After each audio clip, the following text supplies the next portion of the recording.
When they got off the train, they started like banging on the windows, like ba ba ba ba ba ba. Nights out shouldn't end like this.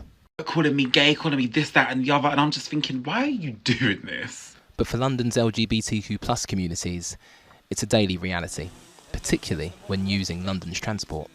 As queer people in general, travelling on the tube is a often scary experience. Quinn has lived in London for 6 years. She says abuse is common. I've been yelled at, I've been sort of like screamed at on the tube. I had this lady once just kind of like saying a bunch of like negative things about me and how I was presenting, and at one point she was like, "What even are you?" Verbal abuse that is specific about anyone's gender, race, religion, that's a hate crime. I actually didn't know that, but that's interesting to know. Yeah.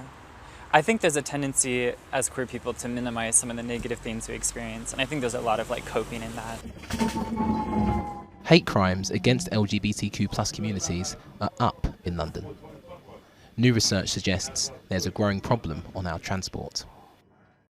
What our findings say is that 1 in 5 of our respondents said that they've experienced hate crime or harassment in the last year. 65% of people who had experienced harassment or abuse on public transport said that bystanders did not intervene.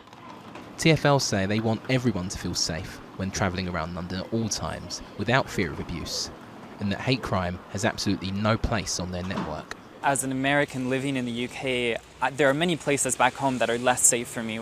So I could say that London is safer in comparison with some places, but as a whole, holistically speaking, I would definitely not call London like a mecca of safety and of warmth and of welcoming attitudes towards people that are different